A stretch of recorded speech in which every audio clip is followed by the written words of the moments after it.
So Obsessed, starring Beyonce Knowles and Ari Lauder, and it sucked, man. Why is everyone talking such good things about this movie? It was stupid. Oh, hang on, wait a minute.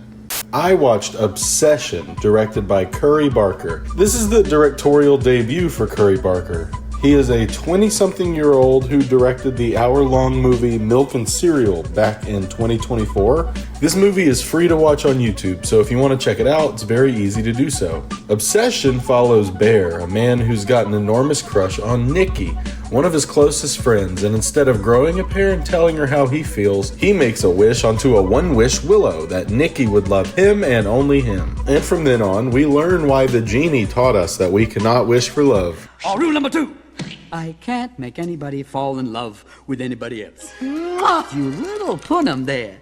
Because is it even really love at that point? And the movie does a really good job at asking you that question while managing to scare the shit out of you. And right off the bat, I want to give huge props to Indy Navarrete. Her performance was absolutely incredible. The Academy never appreciates horror the way it should. But after Amy Madigan won the Oscar for Weapons, it kind of got my hopes up that this girl will get some sort of recognition, because holy shit, the voices she makes, her mannerisms, the way she contorts her body when she's creeping around in the background, or the way she'll just smile for an uncomfortable amount of time.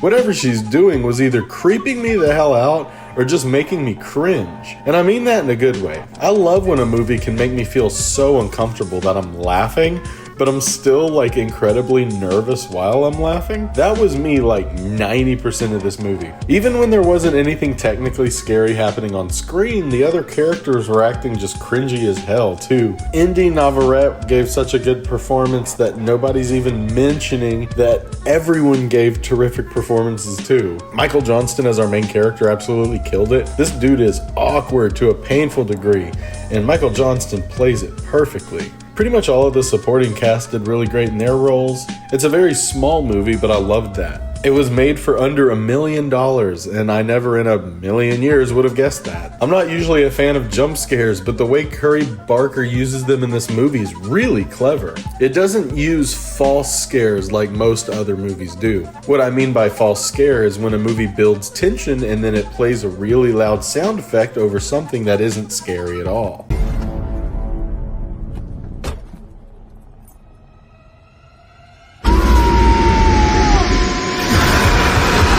Another similar thing a movie can do is add a really loud sound effect over something that is actually scary, and then ruin the scene because the loud sound reminds you that you're watching a movie.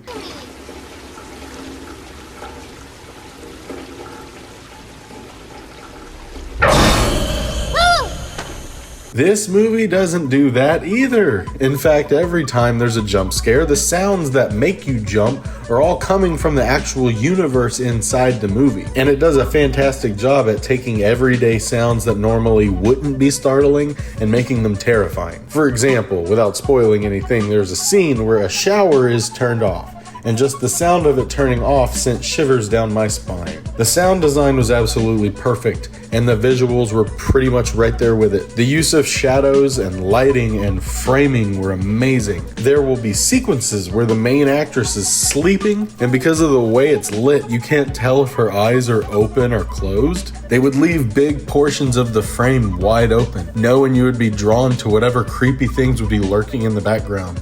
From the moment he made the wish, most of the shots we would see of Nikki would be completely shadowed silhouettes of her. In addition to this being just super creepy, I think it's symbolic to how she's kind of a shadow of who she once was. I love thinking about this kind of thing, and this movie is just filled with that stuff. You can tell a lot of care went into every frame.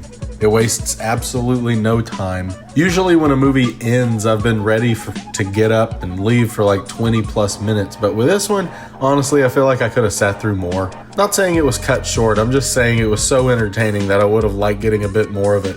If I had to pick a flaw, there's one aspect of the movie, I'm not spoiling things, so I'm trying to be vague, but it's an aspect of the movie involving her consciousness that is touched on twice. It's absolutely the scariest part of the whole movie, and honestly really disturbed me. I feel like the movie glossed over it way too quickly, and it definitely needed to linger on it a bit more. And I say that because it was so good and so scary. Other than that, I feel like Obsession is the kind of movie that really inspires me. Out of all these recent YouTubers making movies like Chris Stuckman with Shelby Oaks, the Philippou brothers making Talk to Me and Bring Her Back, Iron Lung came out earlier this year. We're getting The Back Rooms in like a few weeks. And so far, I gotta say, Obsession is my favorite. I loved this movie. I'll be singing its praises for a while. The more I think about it, the more I like it. Dare I say I'm obsessed with it? I'm gonna give Obsession a 9 out of 10.